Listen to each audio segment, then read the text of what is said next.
पंडित दौलत राम जी ने ये लिखा कि यह जीव अनादिकाल से विषय कषायों से मलिन हो रहा है, सो व्यवहार साधन के बिना उज्ज्वल नहीं हो सकता।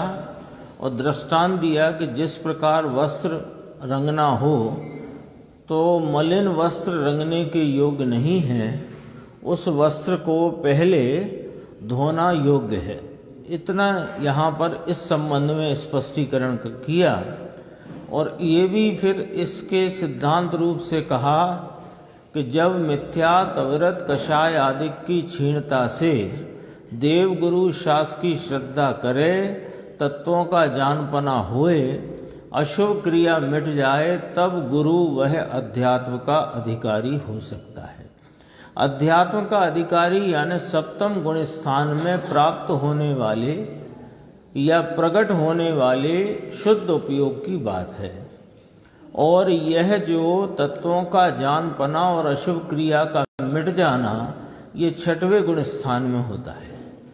तो व्यवहार को साधक उपचार से कहा, परंपरा से कहा, और जब वह व्यवहार मिट जाता है तब वहाँ शुद्ध उपयोग रूपी जो निश्चय है, निर्विकल्प भाव है, उसकी प्रकटता होती है। ये नीचे गुरुदेव ने लिया, देखो छठवें गुण स्थान में निश्चय सम्यक दर्शन ज्ञान चारित्र है, परंतु अभी विकल्प है, व्यवहार है, तो उसे छोड़कर निर्विकल्प दशा सप्तम गुण स्थान में होती है। यह बात कहनी है, परंतु यह बात कही कि व्यवहार रत्नत्रय साधक है और निश्चय रत्नत्रय साध्य है। स्पष्ट आ गया ना, देखो इसमें छठवें गुण स्थान में निश्चय सम्यक दर्शन ज्ञान चारित्र है। तो निश्चय सम्यक दर्शन ज्ञान चारित्र के बिना व्यवहार सम्यक दर्शन ज्ञान चारित्र नहीं होता। ये स्पष्ट हो गया, पहले ये बात स्पष्ट रखो। अब ये तो उत्कृष्ट आराधक जो मुनिराज हैं और अपने आत्म आराधना में उत्कृष्टता से जो प्रवर्त रहे हैं और उसके फल में जो पूर्ण दशा को शीघ्र प्राप्त करेंगे, उस दृश्य को, उस बात को, दृष्टिकोण उस तरफ का लेकर के समझना है ना। कि छठवें गुण स्थान में एकदम ये दो पंक्ति में तो पूरा दृश्य रख दिया सामने। छठवें गुण स्थान में निश्चय सम्यक दर्शन ज्ञान चारित्र है, परंतु अभी विकल्प है, क्योंकि छठवां गुण स्थान विकल्पात्मक गुण स्थान है। वहाँ पर 5 महाव्रत, 13 प्रकार का चारित्र, 28 मूल गुण संबंधी विकल्प व्यवहार है। तो उसे छोड़कर, उसका लक्ष्य छोड़कर, उसे छोड़कर निर्विकल्प दशा सप्तम गुण स्थान में होती है, यह बात कहनी है। अभी देखो नीचे और स्पष्टीकरण समय सार के आधार से लिया कि इस वेद रत्नत्रय को अथवा व्यवहार सम्यक दर्शन ज्ञान चारित्र को परंपरा से मोक्ष का कारण व्यवहार रत्नत्रय कहा है। ये टीकाकार का स्पष्टीकरण है। क्या कहते हैं कि आत्मा निश्चय से प्राप्त करता है, वह तो अपने आश्रय से ही प्राप्त करता है। आत्मा की प्राप्ति बना न कोई निश्चय है, न कोई व्यवहार है। और आत्मा की प्राप्ति स्वस्वरूप आलम्बन से, स्वरूप के आश्रय से ही होती है। जब स्वरूप के आश्रय से निश्चय सम्यक दर्शन ज्ञान चारित्र की प्राप्ति होती है, तो वहाँ रह गए शेष राग को व्यवहार सम्यक दर्शन ज्ञान चारित्र कहा जाता है, और उसी को उपचार से साधक कहने में आया है। पूरा ये गाथा का सारभूत भाव इतना है। अब इसको देखो, गुरुदेव श्री ने 11वीं गाथा समय सार से घटित किया कि भूतार्थ के आश्रय से सम्यक दर्शन होता है, यह तो महासिद्धांत है तीनों काल। भूदत्त मस्जिदो खलु सम्मा दिट्ठी हवदि जीवो। समय सार गाथा 11 कि शाश्वत वस्तु, नित्य ध्रुव वस्तु, द्रव्य वस्तु के आश्रय से ही सम्यक दर्शन होता है। ये तो त्रिकाली नियम और त्रिकाली सिद्धांत है। तीनों लोक में, तीनों काल में यह एक ही नियम है, एक ही सिद्धांत है। इसके अतिरिक्त कोई अन्य सिद्धांत मोक्ष मार्ग के और मोक्ष मार्ग के प्रारंभ के संबंध में कुछ भी नहीं है। ये तो पक्का निर्णय हमें कर लेना है। लिखा देखो कितना वजन दे करके बात करी है। नित्य ध्रुव वस्तु, द्रव्य वस्तु के आश्रय से ही सम्यक दर्शन होता है। यह तो त्रिकाली नियम और त्रिकाली सिद्धांत है। परंतु अभी तो मोक्ष मार्ग प्रारंभ हुआ। कैसे हुआ?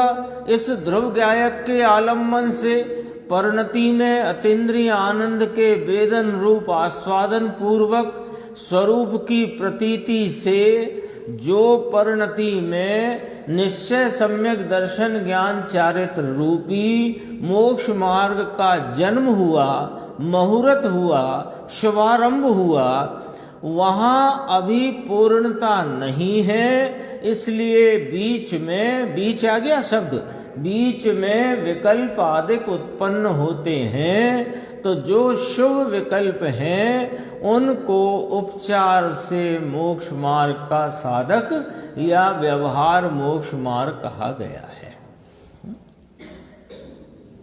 यहाँ व्यवहार बीच में आता है, उसे बताते हैं, उसकी बात चल रही है। ये एकदम स्पष्ट रीति से अपने को यह समझ लेना चाहिए कि आचार्य भगवान ये व्यवहाराभास रूप अज्ञान अवस्था में होने वाले पंच परमेष्टि आदि प्रशस्त निमित्तों के आलम्बन से जो कुछ भी कषाय की मंदता का परिणमन है उसका नाम व्यवहार जिनागम में कहा ही नहीं गया है स्पष्ट रीति से।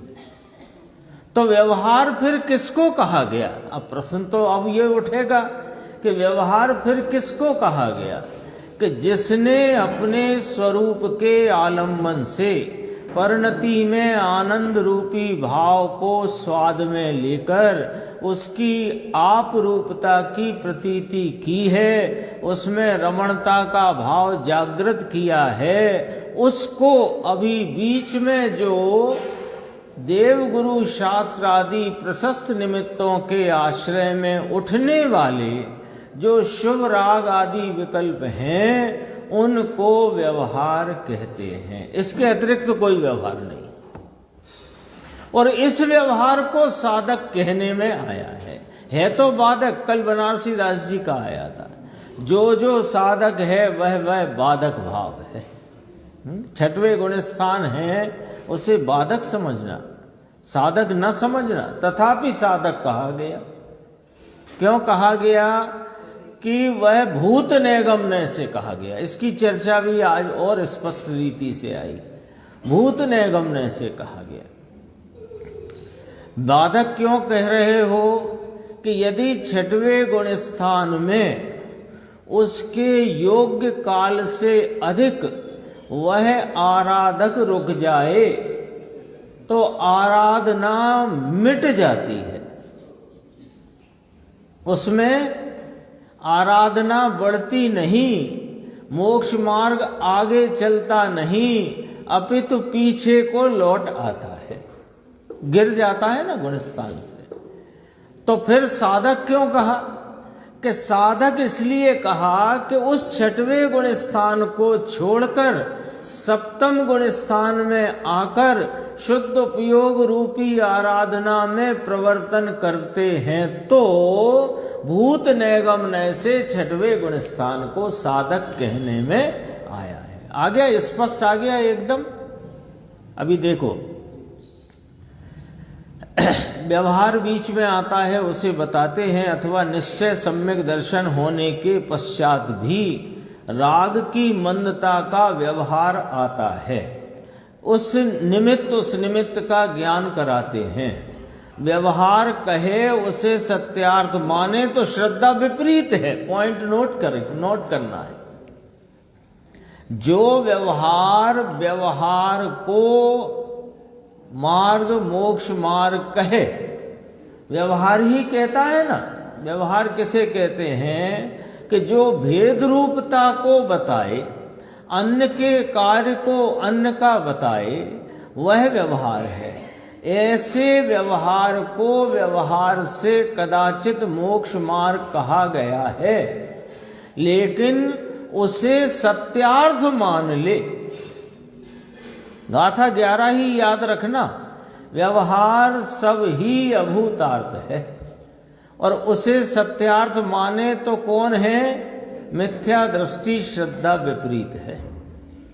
आया है, टोडरमल जी ने लिखा है, निश्चय कहे वह सत्यार्थ है और उसकी श्रद्धा करे वह सम्यक है। व्यवहार कहे उसकी श्रद्धा करे तो मिथ्यात्व है। लो आ गया। व्यवहार आता है और पहले जो विकल्प आया उसे साधक कहा, वह नैगम नैसे कहने में आया है। ये कहते हैं देखो मोक्ष का मार्ग वह नैगम नैसे कहा है। छठवें गुण स्थान में उठने वाले जो 28 मूल गुण के विकल्प हैं उनको साधक कहना, देव गुरु शास्त्र की श्रद्धा के राग को साधक कहना, शास्त्र के ज्ञान को साधक कहना, व्रतादि के परिणाम को साधक कहना, ये भूत नैगम नैसे कहा गया है। अभी देखो उदाहरण देंगे इसमें। भूत नैगम नैगम आ गया। जैसे ये आता है ना निशंकित अंग, निशंकित अंग अंजन चोर का, ये दृष्टांत बहुत समझो सटीक है। इस पर से आपको हमको सबको बात समझ में आएगी। देखो अंजन चोर को सम्यक दर्शन हुआ अपने स्वभाव के आश्रय से। ये तो त्रिकाली नियम है। सम्यक दर्शन तो अपने चैतन्य स्वभाव के आश्रय से ही होता है। ये तो त्रिकाली नियम है। ये तो जैन शासन का मूलभूत सिद्धांत है। ये तो 11वीं गाथा को जैन दर्शन का प्राण कहा गया है। तो ये तो त्रिकाली नियम है कि सम्यक दर्शन तो निज ज्ञायक तत्व के ध्रुव स्वरूप के आलम्बन से ही होता है। तो अंजन चोर को कैसे हुआ? ऐसे ही हुआ, ऐसे ही हुआ। तथापि उसको जो जिन वचन में निशंकपना था, जिन आज्ञा में उसे जो निशंकपना था, तो था कह रहा हूं मैं, आप ध्यान रखना, उसे जो निशंकपना था उस निशंकित भाव को साधक भाव कहने में आया भूत नैगम नैसे।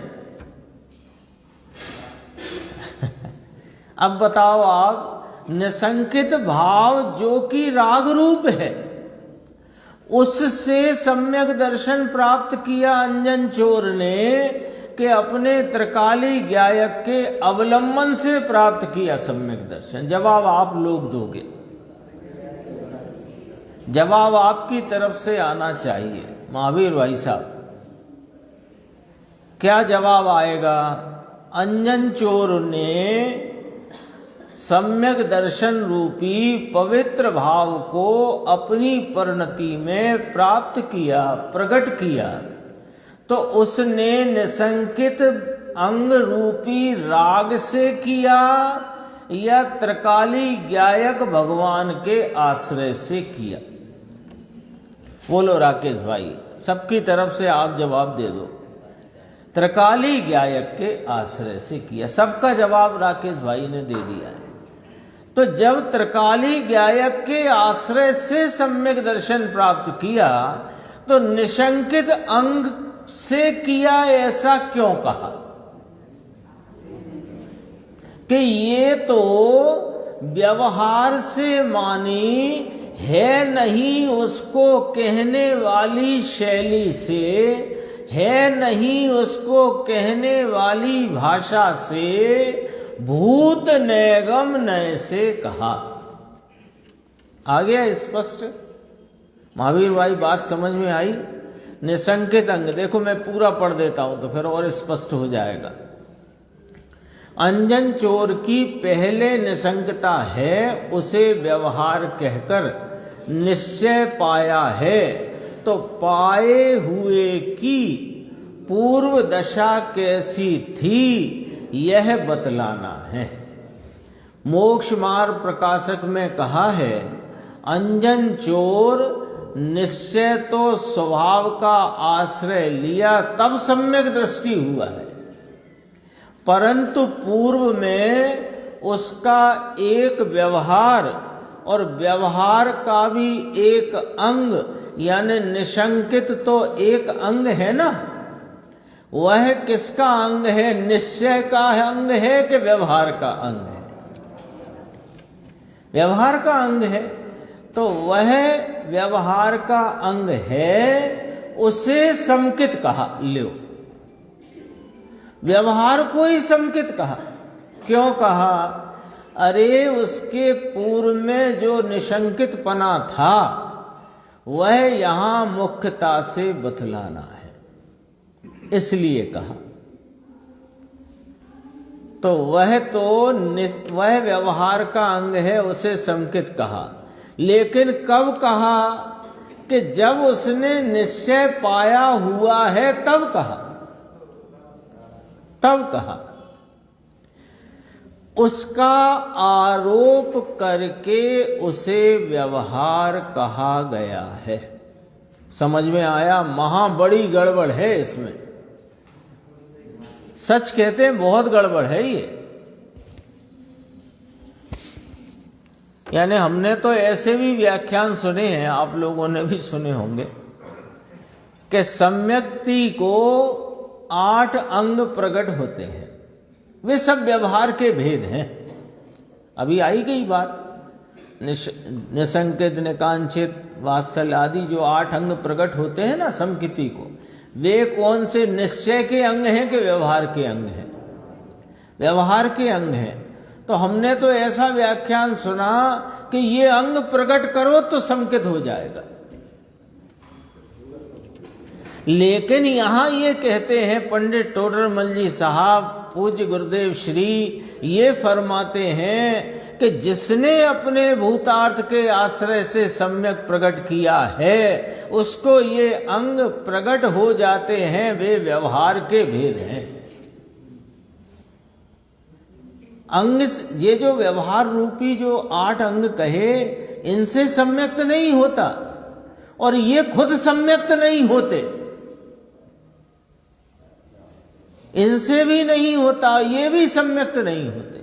तो सम्यक्त के 8 अंग तो कहे, सम्यक्त तो वो है जो भूतार्थ के आश्रय से हुआ है, और उसकी विकल्पात्मक भूमिका में ये 8 प्रकार के अंग दिखाई देते हैं, इसलिए इन्हें व्यवहार से संकित के 8 अंग कहा जाता है।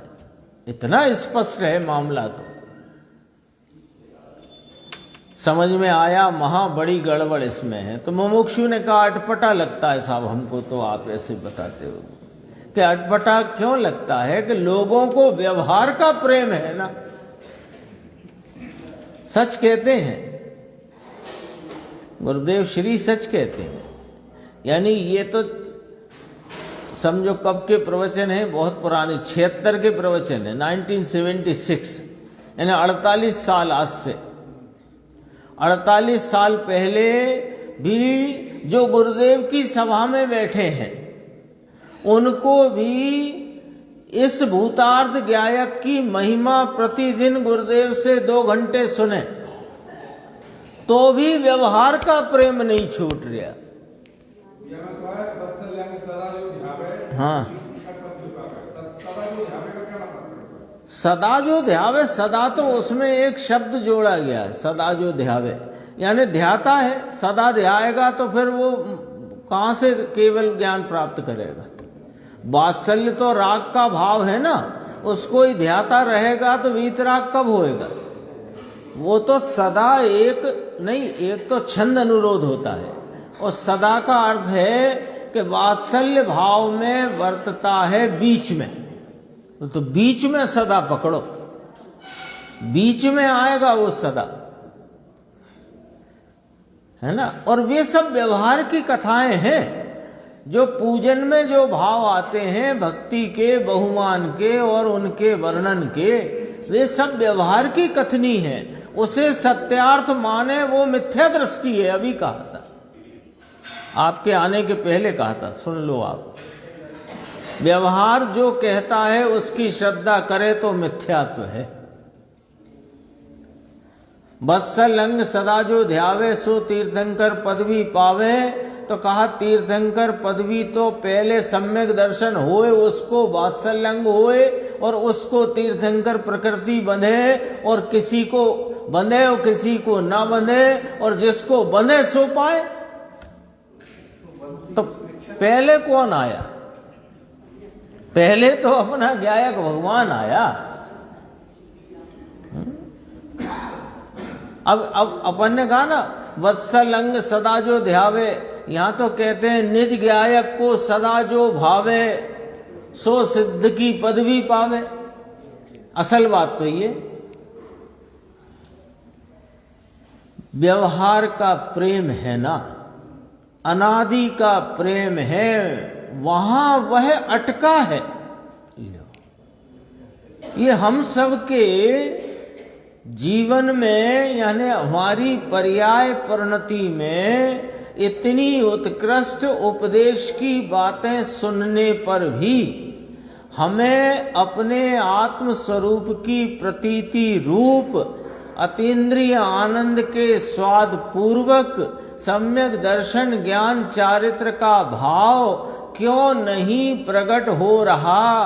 क्या गलती हो रही है हुजूर? सो आप हमको कहो। तो ज्ञानी गुरु कहते हैं कि तुमको जो व्यवहार का प्रेम है ना, अनादि का है ये तुमको प्रेम, और तुम वहीं पर रुके हुए हो। उस प्रेम से यदि तुम पार निकल आओ तो ये आत्मा तो दर्शन देने के लिए हाजरा हुजूर तत्पर बैठा।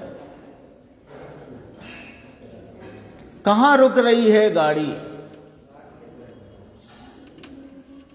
यहां रुक रहे हैं इसलिए बार बार, है ना, इसीलिए बार बार ये बात कही जाती है। जहां कांटा फंस गया हो, पैर का तालू हो ना, तलुआ, उसमें जहां कांटा घुसा है वहीं निकालने का प्रयत्न करते हो कि पूरा पैर छील के फेंक देते हो।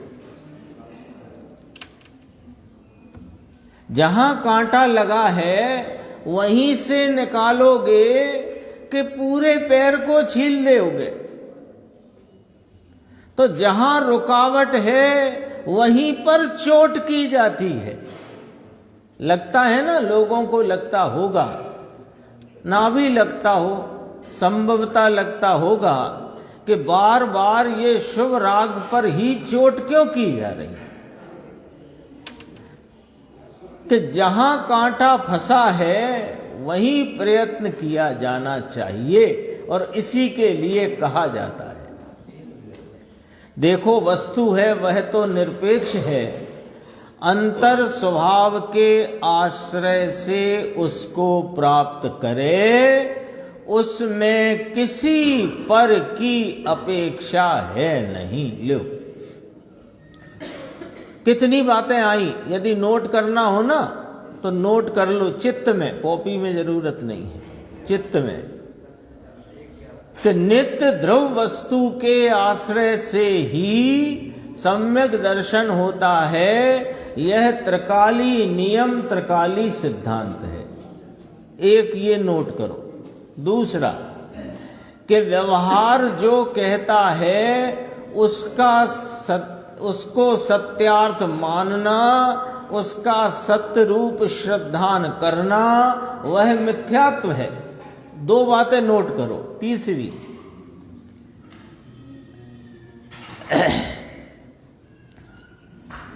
तीसरी ये है कि यह सम्यक दर्शन रूपी पवित्र भाव अंतर स्वभाव के आश्रय से प्राप्त होता है, उसमें किसी पर की अपेक्षा नहीं है। तीन बातें आ गई और तीनों एक लाइन में, एक ही लाइन की बात है कि अलग अलग? एक ही बात है तीनों, परंतु अब ये व्यवहार आ गया।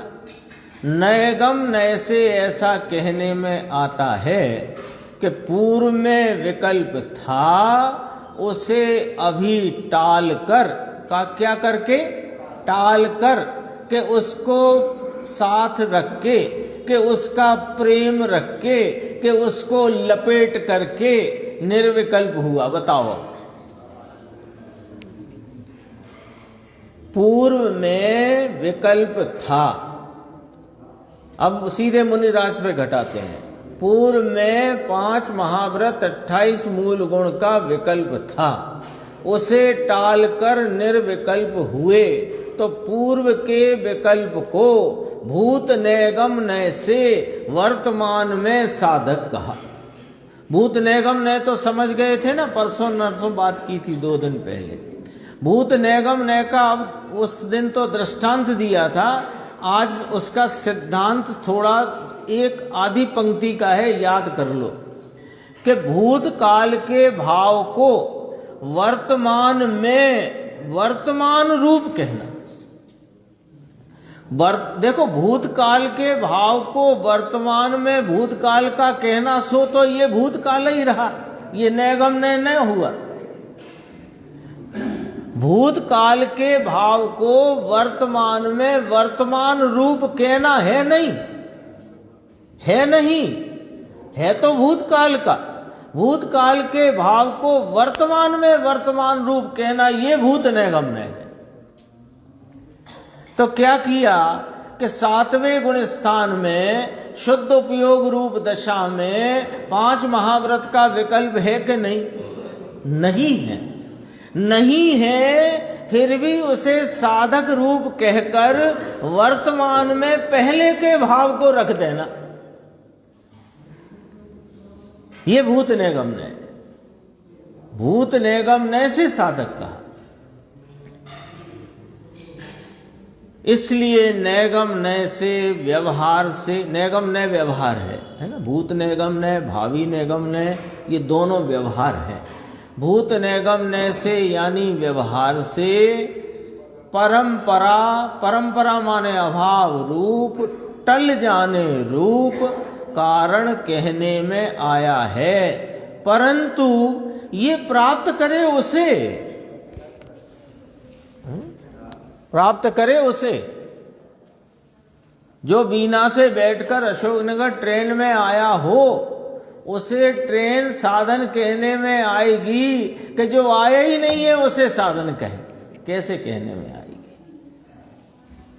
आए तो सही, आया हो तो साधन कहने में आएगी। देखो नीचे और चर्चा, बात बहुत आई है आज। बात यह है कि निश्चय सम्यक दर्शन प्राप्त किए बिना तो व्यवहार कहलाता ही नहीं है। ये भी नोट कर लो, 3 के बाद चौथा। निश्चय सम्यक दर्शन यानी स्वरूप की प्रतीति रूप पवित्र भाव, उसकी प्राप्ति हुए बिना व्यवहार यानी पूर्व में किया हुआ जो कुछ भी विकल्पात्मक भाव है वो व्यवहार नहीं कहलाता। पहले तो ये सिद्धांत रखो, ये सिद्धांत रखोगे तब बात ये समझ में आएगी जिनागम की। फिर वो जैसे स्वामी कहते हैं व्यवहार साध निश्चय, वो व्यवहार साधक निश्चय साध्य है, वो बात समझ में आ जाएगी। ये बात समझ लो, 47वीं गाथा में नेमिचंद सिद्धांत चक्रवर्ती कहते हैं द्रव्य संग्रह में कि दोनों ही मोक्ष मार्ग स्वरूप के ध्यान में प्रकट होते हैं। अर्थ क्या निकल आया? यानी व्यवहार पहले प्रकट नहीं होता। इसका अर्थ समझ में आया ना? दोनों ही मोक्ष मार्ग ध्यान में प्रकट होते हैं। इसका अर्थ ये हुआ कि व्यवहार पहले प्रकट नहीं होता।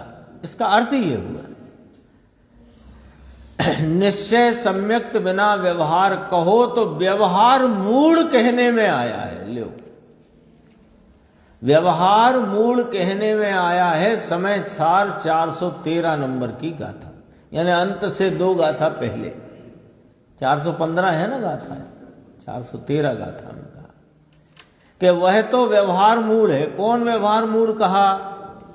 निश्चय सम्यक्त बिना जो प्रशस्त निमित्तों के आश्रय में उठने वाले कषाय की मंदता रूपी शुभ राग को व्यवहार मानता हो, वो व्यवहार मूढ़ है। परंतु जब निश्चय हुआ तब राग की मंदता, देव गुरु शास्त्र की श्रद्धा आदि होती है, उसे व्यवहार मोक्ष मार्ग का आरोप करके कहा है नहीं। लो, यानी वो मोक्ष मार्ग है नहीं, वह व्यवहार मोक्ष मार्ग, वह मोक्ष मार्ग नहीं है। वह तो निरूपण नाम कथन में 2 प्रकार आए हैं, वस्तु रूप से 2 नहीं है। समझ में आया? सूक्ष्म बात है। वह यहाँ परंपरा मोक्ष का कारण व्यवहार रत्नत्रय को कहा। परंपरा माने अभाव रूप कारण। वह विकल्प, पूर्व में विकल्प था ना शुभ राग, उसे भूत निगमने से अभी साधक कहने में आया है। बहुत सारी चर्चा है आज, और कोशिश करेंगे कि जितना समय है अपन वहां तक पहुंच जाएं। ये फिर कहा गुरुदेव ने, अंजन चोरवी जब निश्चय सम्यक्त पाया तब पूर्व के निशंक अंग को उसका कारण कहा गया है। फिर नीचे देखना अपने को। अब यहां फिर से मोक्ष का मार्ग 2 प्रकार का है, एक व्यवहार, दूसरा निश्चय। निश्चय तो साक्षात मोक्ष मार्ग है और व्यवहार परंपरा से मोक्ष मार्ग कहा गया है। स्वय आश्रय तो साक्षात मोक्ष मार्ग है। निश्चय अर्थात स्वय आश्रय, वस्तु स्वभाव पूर्णानंद प्रभु विज्ञान घन के आश्रय से मोक्ष हो, वह तो निश्चय है, यथार्थ है। और पराश्रय जो व्यवहार है, देखो, स्वाश्रय सो निश्चय, पराश्रय सो व्यवहार, अभेद सो निश्चय, भेद सो व्यवहार, यथार्थ सो निश्चय, अयथार्थ सो व्यवहार, भूतार्थ सो निश्चय, अभूतार्थ सो व्यवहार, सब आते नहीं है। तो स्वय आश्रय है वह निश्चय है, और पराश्रय है वह व्यवहार है। सो उस व्यवहार को वह तो परंपरा आरोप देकर कहा है, वास्तव में वह कारण नहीं है। स्पष्ट है, कोई आशंका तो नहीं। यह कहते हैं, देखो, अथवा व्यवहार, फिर देखो ब्रैकेट में क्या कहा, भूत नैगम न से परंपरा है। ये इतना गजब का शब्द है, देख लो जरा आप इसको, ये बोल्ड जो दिख रहा है, इसमें सारा अर्थ इन्हीं शब्दों में भरा हुआ है। व्यवहार, पहला शब्द व्यवहार। व्यवहार किसे कहा? जो है नहीं और उसे कहना व्यवहार होता है। जैसे देव गुरु शास्त्र की श्रद्धा का राग, शास्त्र का ज्ञान, व्रतादेक का विकल्प, ये न सम्यक दर्शन है, न सम्यक ज्ञान है, न सम्यक चारित्र है। ये तीनों राग की दशाएं हैं। इन्हें सम्यक दर्शन, सम्यक ज्ञान, सम्यक चारित्र कहना, ये व्यवहार है। व्यवहार की व्याख्या हुई। अब दूसरा शब्द भूत नैगम न से। भूत नैगम ने किसे कहा था? अभी अभी अपन बात कर चुके कि भूतकाल का कोई परिणाम जो पहले था अब नहीं है, उसे अब कहना, ये भूत नैगम ने हुआ। और फिर शब्द आया परंपरा। परंपरा यानी कि साक्षात नहीं। अब इधर से पकड़ो, परंपरा यानी कि साक्षात नहीं, अर्थात अभाव रूप कारण, साक्षात वह भाव रूप कारण, साक्षात कारण वह भाव रूप कारण, और परंपरा कारण वह अभाव रूप कारण। तो देखो, भूत नैगम नय से जो था अब नहीं है, वो नहीं है को भूत नैगम नय है करके कारण कह रहा है, यानी वो अभाव रूप कारण है। कौन? कि वो व्यवहार। कौन? व्यवहार में क्या क्या आया? देवगुरु शास्त्र की श्रद्धा का, राग शास्त्र का ज्ञान और व्रत आदि के विकल्प, वे जो कि सम्यक दर्शन ज्ञान चारित्र है नहीं, उनको पहले थे तो, क्योंकि देवगुरु शास्त्र की श्रद्धा में आया, शास्त्र से उपदेश को ग्रहण किया, और कषाय की मंदता हुई, क्योंकि कषाय की मंदता बिना उपदेश ग्रहण नहीं होता। तो कषाय की मंदता हुई, फिर जो उपदेश ग्रहण किया था, उपदेश में आया कि अपने भूतार्थ तत्व का आश्रय लो, तो इसने भूतार्थ का आश्रय लिया, तो सम्यक दर्शन हुआ। तो वो जो पहले था वो अब है नहीं, उसको अभी भूत नैगम नय से कारणपना कह करके परंपरा से कारण कहा, यानी कि वो टल गया है नहीं। एक 3 शब्दों में इतनी बात कही। परंपरा का अर्थ ये कि विकल्प छोड़कर विशेष निर्विकल्प होगा। विशेष हो, पहले है तो सही, विशेष क्यों शब्द लिया गुरुदेव? श्रावक की व्याख्या करते हैं ना, जब जिनवाणी में श्रावक की व्याख्या आती है तो क्या आती है कि अपने स्वरूप की विशेष स्थिरता, विशेष स्थिरता पूर्वक 2 कषाय चौकड़ी की अभाव रूप दशा को श्रावक कहा। ऐसा ही है ना, इसमें कोई शंका आशंका नहीं है ना, ठीक है।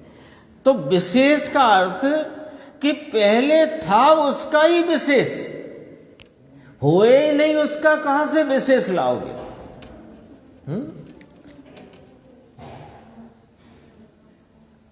पहले होना तो चाहिए ना, होए उसका विशेष। तो विशेष पहले है तो सही, निश्चय सम्यक दर्शन ज्ञान तो है, उसमें व्यवहार विकल्प आया, वह निश्चय मोक्ष मार्ग जो कि साक्षात मोक्ष का कारण है, और उसके पूर्व जो विकल्प है वो परंपरा कारण है, क्योंकि उसे छोड़ेगा तब पूर्ण होगा।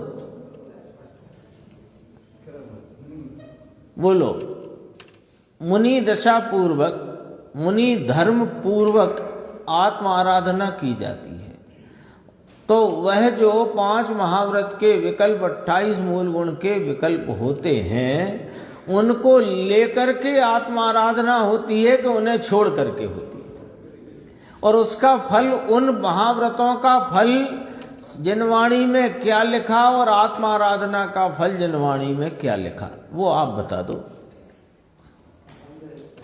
बोलो संजय भाई, 5 महाव्रत 28 मूल गुण का फल क्या लिखा जिनवाणी में? बंध के मोक्ष है, बंध है ना, और आत्म आराधना का फल मोक्ष है। तो बंध का कारणपना डालते डालते डालते डालते मोक्ष होगा कि बंध के कारण का अभाव करके मोक्ष होगा? मामला साफ है, एकदम साफ है, उलझन है नहीं। उलझन तो दरअसल में क्या है, मैं बताता हूँ। एक उदाहरण याद आ गया, जबरन आ गया, टाइम कम है फिर भी। क्या है कि अपना बच्चा है, मालूम है कि इसका हिसाब किताब ठीक नहीं है, न ये सुबह समय से उठता है, न समय से घर आता है, न कुछ काम काज ढंग से करता है, लेकिन फिर भी उस बच्चे के प्रति इतना राग वर्तता है कि कोई उस बच्चे के प्रति कुछ कह दे तो ये तिलमिला जाता है? बच्चा खुद को मालूम है, खुद जानता है। महावीर भाई साहब सुनना जरा, खुद जानता है कि ये जो बच्चा है मेरा, ये न समय से उठना, न समय से कोई कार्य करना, न रात को घर समय से लौटना, दिन भर इधर उधर घूमना, 2 पैसे का काम करना नहीं, सब खुद जानता है। लेकिन बगल वाला पड़ोसी कह दे कि तुम्हारे लड़के के लक्षण ठीक नहीं है, तो ये तिलमिला जाता है। क्यों? क्योंकि इसे उसका प्रेम बहुत भयंकर है। ऐसे ही ये जान तो गया है कि शुभ राग के बंध का कारण है, इससे मोक्ष होगा नहीं। ऐसा जानने पर भी इसको उसका प्रेम इतना भयंकर है कि जब कोई इसकी बात करता है तो ये तिलमिला जाता है। ये दशा हो रही है। दरअसल में पहले प्रेम छोड़ना है। प्रेम छूटेगा, है ना। लोग कहते हैं ना कि ये बच्चे के प्रेम में, अपनी संतान के प्रेम में अंधे हो गए हैं। एक बार संतान का प्रेम छोड़कर देखो तो तुम्हें पता लग जाएगा असलियत क्या है। आती है कि नहीं आती बात? लौकिक की बात है। देखो, विकल्प परंपरा कारण है, उसे छोड़ेगा तब पूर्ण होगा, इस कारण उसे परंपरा कहने में आया है। तो नीचे पूछा, व्यवहार परंपरा नाम व्यवहार को छोड़ करके, हाँ छोड़ कर, वह तो राग है। तो फिर पूछा मुमुक्षु ने जानबूझकर स्पष्टीकरण के लिए, व्यवहार करते करते नहीं होगा क्या साहिब? कि व्यवहार राग करते करते वीतराग होगा क्या? प्रश्न का प्रति प्रश्न। राग करते करते निश्चय वीतराग होगा क्या? अथवा तुम ही कहो कि राग को छोड़ेगा तब वीतराग होगा। वीतराग माने राग से बीत गया, राग से छूट गया। तो राग करते करते राग से छूटेगा कि राग को छोड़ेगा तो छूटेगा। यानी बात तो बिल्कुल 2 और 2 4 जैसी है। हमने जबरन उसे 2 और 2 5 बना रखा है। वही पुत्र प्रेम की भांति राग के अनादि प्रेम में। बीच में गुरुदेव ने 13वीं गाथा को भी पुनः से याद किया और जो संदर्भ पूर्व में लिए थे उन्हें भी याद किया। प्रवचन सार गाथा 242, समय सार की गाथा 16 और सम्यक दर्शन ज्ञान चारित्राणी मोक्ष मार्गा, यह जो तत्वार सूत्र का वचन है, ये पर्याय नय से कथन है। ये वाली बात भी गुरुदेव ने रखी थी, उसको आप घर पे पढ़ सकते हो। जिन्होंने सुनी है उनने तो कोई दिक्कत ही नहीं है। देखो यहां से एक व्यवहार, दूसरा निश्चय। निश्चय तो साक्षात मोक्ष मार्ग है और व्यवहार परंपरा से है। परंपरा का अर्थ होता है विकल्प छूटकर होगा, इसलिए उसे परंपरा कारण कहा गया है। तो फिर कुछ पूछा मुमुक्षु ने, तो गुरुदेव ने कहा यह पर्याय नय का कथन है। बात वहीं से चलती है जो अपन अभी देख के आए। सम्यक दर्शन ज्ञान चारित्राणी मोक्ष मार्गा, यह पर्याय नय से कथन है। ये पर्याय नय से क्यों कथन है? निश्चय सम्यक दर्शन ज्ञान चारित्र की बात है भाई साहब। स्वरूप की प्रतीति, स्वरूप का संचेतन, स्वरूप की रमणता रूपी सम्यक दर्शन ज्ञान चारित्राणी, ये 3 भेद होने से पर्याय नय का कथन है। 13वीं गाथा का संदर्भ है, थोड़ा बीच में लिया है गुरुदेव ने। तो कहा ये व्यवहार कथन है निश्चय की पर्याय का। निश्चय की पर्याय का व्यवहार कथन है ना। निश्चय की पर्याय माने स्वरूप की प्रतीति, स्वरूप की का आस्वादन, स्वरूप की रमणता, ऐसा जो निश्चय सम्यक दर्शन ज्ञान चारित्र, निश्चय आत्म आराधना, उस पर्याय का ये 3 पर्याय रूप कथन, ये व्यवहार कथन है। इसलिए ये पर्याय नय का कथन है, परंतु है तो निश्चय, ये ध्यान रखना। वो व्यवहार संकित नहीं है, परंतु 3 भेद से कथन किया तो वह पर्याय नय का कथन है। ये 13वीं गाथा का संदर्भ है, क्योंकि ये 13वीं के बाद ही 14वीं यहां पर प्रकट की है आचार्य ने, और 13वीं के समझे बिना 14वीं समझ में आएगी नहीं। अब देखो, निश्चय मोक्ष मार्ग भी 2 प्रकार का है। निश्चय के 2 भेद। निश्चय के दो भेद सुनो। निश्चय मोक्ष मार्ग के दो भेद, उसमें स्पष्टीकरण देखो। ये टीकाकार का स्पष्टीकरण है ना। ये एक विकल्प रूप निश्चय मोक्ष मार्ग और एक निर्विकल्प निश्चय मोक्ष मार्ग है। उसकी बहुत गंभीरता से समझने की बात है। दरअसल में सविकल्प रूप से जो निश्चय मोक्ष मार्ग कहा वो है तो व्यवहार मोक्ष मार्ग, लेकिन इसमें फर्क है। जो पर निमित्तों के आश्रय से उठने वाले राग रूप व्यवहार को गौण करके अपने शुद्ध स्वरूप के चिंतन की अंतर्जल्प दशा है, उसको यहाँ सविकल्प निश्चय मोक्ष मार्ग कहने में आया है। समझ में आई बात? देव गुरु शास्त्र आदि पर निमित्तों के आश्रय में उठने वाले शुभ राग रूपी भाव को, व्यवहार को गौण करके अपने शुद्ध चैतन्य चिद्रूप स्वरूप के प्रति का चिंतन विकल्प रूप अंतर्जल्प रूपी भाव, इन्हें अंतर्जल्प कहते हैं, है विकल्प। तो ये अंतर्जल्प रूपी भाव, इनमें प्रवृत्ति ये है तो राग रूप, लेकिन ये पर निमित्तों के आश्रय की नहीं, इसलिए इसे निश्चय में घटित किया है। तो ये भी राग करेंगे स्पष्ट। देखो, जो मैं अनंत ज्ञान रूप हूं, मैं अनंत ज्ञान स्वरूप हूं, ज्ञान स्वभाव है वह अनंत है, जिसका स्वभाव है ज्ञान वह अपरंपरा अपार स्वभाव है। अपरंपरा यानी ये छोड़ने योग्य नहीं, परंपरा माने छोड़ने योग्य, टालने योग्य। ये टालने योग्य नहीं, ये अपार स्वभाव आलम्बन के योग्य है। अपरंपरा वह अनंत ज्ञान हूं, ऐसा जो विकल्प उठता है ऐसा कहते हैं, उसे व्यवहार कहने में आता है। ले निश्चय मोक्ष मार्ग का व्यवहार वह आश्रव है। ये अंतर्जल्प रूपी दशा आश्रव है। मैं शुद्ध हूं, पवित्र हूं, एक हूं, ये त्रिकाल एक रूप है ना, तो उसको चिंतन में लेना, उसके प्रति का विकल्प।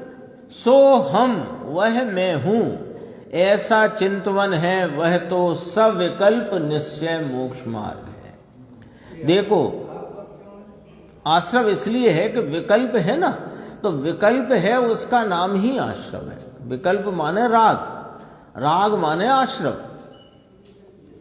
भले वह शुद्ध आत्मा का चिंतवन है, मैं शुद्ध हूं, एक हूं, ध्रुव हूं, ज्ञायक हूं, चिद्रूपो अहम, स्वरूपो अहम, ज्ञान स्वभावो अहम, ऐसा जो चिंतवन वह विकल्प रूप है। ये विकल्प रूप है, आगे कहा कहेंगे, उसे छुड़ाया है। स्वभाव के आश्रय से नहीं, स्वभाव संबंधी है ये, स्वभाव संबंधी विकल्प। और पहले ये उठता ही है, जब स्वभाव का आलम्बन लेना हो तो ये पहले स्वभाव के प्रति के विकल्प उठते हैं, फिर वह विकल्प में यह मैं हूं, ये मैं हूं, ऐसा विकल्पात्मक अहम आता है। और ऐसे विकल्पात्मक अहम को तोड़कर जो उपयोग सीधा स्वरूप को विषय करता है, वहां अतीन्द्रिय आनंद का वेदन होते ही उस आनंद में आप रूपता का वेदन आता है। वह सम्यक दर्शन निर्विकल्प है, वो आत्मा का आश्रय रूप भाव है।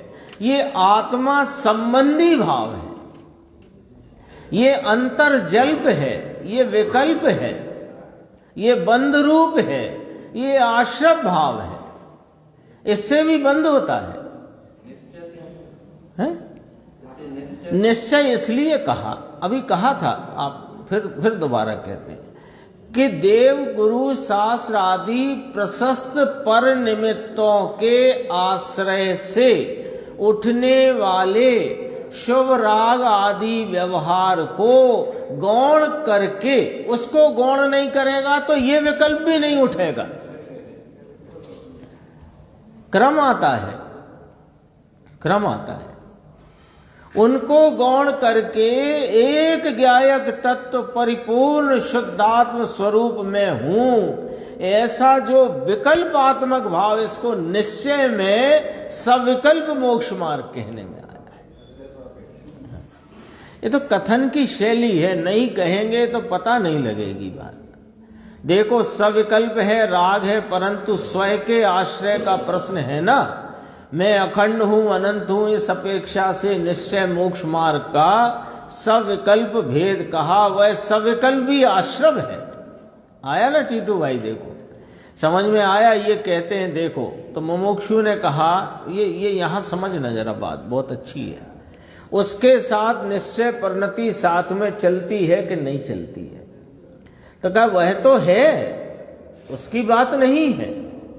जिसने सर्व निमित्त, सर्व राग और पर्याय का लक्ष्य छोड़कर अपने चैतन्य स्वभाव के आलम्बन से जो सम्यक दर्शन परिणति में प्रकट किया है, उसके निश्चय परिणति, शुद्ध परिणति, पवित्र परिणति, वीतराग परिणति तो अखंड प्रवर्तमान धारावाही है।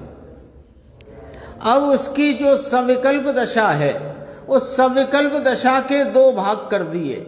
एक देवगुरु सास के प्रति उनके आश्रय में वर्तता जो भक्ति, बहुमान, पूजा आदि का भाव आदि, ऐसे सबको गौण करके एक अपने निज ज्ञायक स्वरूप के चिंतन में वर्तता हुआ विकल्प, उस विकल्प के काल में भी वीतराग परिणति साथ चल रही है, और देवगुरु शास्त्र के आश्रय में वर्तता है भक्ति बहुमान में, तब भी वह परिणति साथ चल रही है।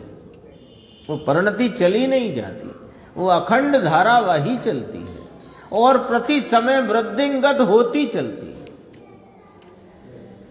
उसे निश्चय मोक्ष मार्ग कहा जाता है। निश्चय तो है, पर यहां तो मूल बात, निर्विकल्प को निश्चय मोक्ष मार्ग कहा और सविकल्प को निश्चय मोक्ष मार्ग के उसे निश्चय कहना है, क्योंकि निश्चय के विषय का है, बस इतना। स्वयं के आश्रय से भेद उठा है ना, इस अपेक्षा से उसे निश्चय कहना है।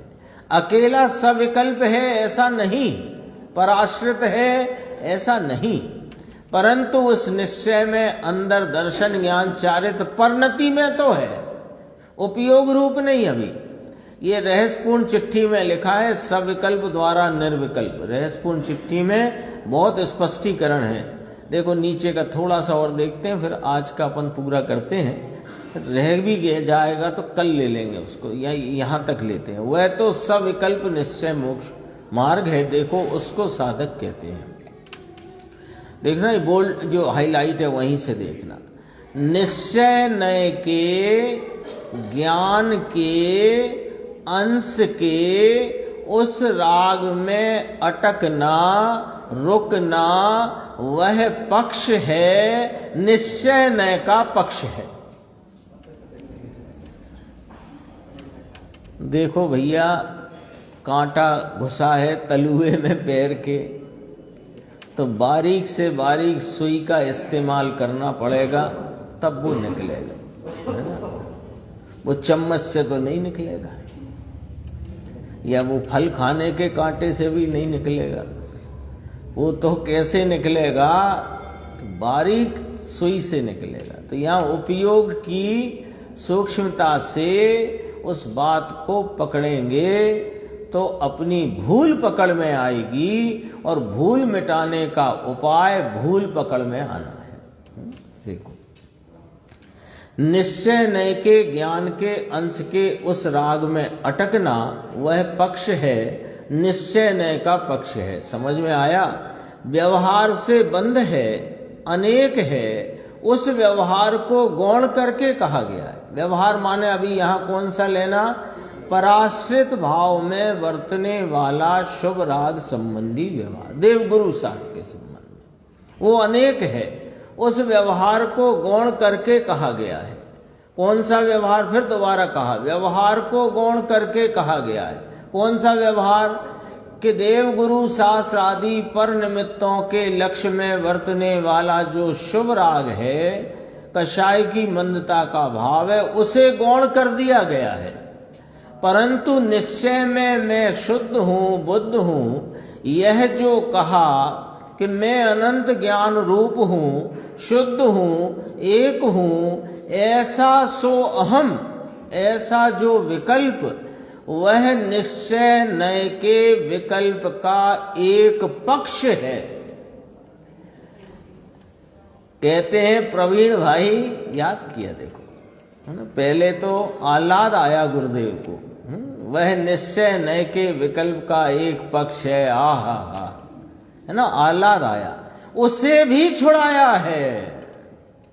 बोलो अब तुम कहाँ ये देवगुरु शास्त्र के प्रति के राग है, उसे तो गौण करके जब इस स्वरूप का चिंतन करने वाला जो विकल्प का पक्ष है, उस निश्चय का पक्ष जिसे कहा जाता है, उसे भी यहाँ छुड़ाया है। यहाँ तक अपनी चर्चा आई, थोड़ी सी और थी, वो अपन आगे की स्वाध्याय में शामिल करेंगे।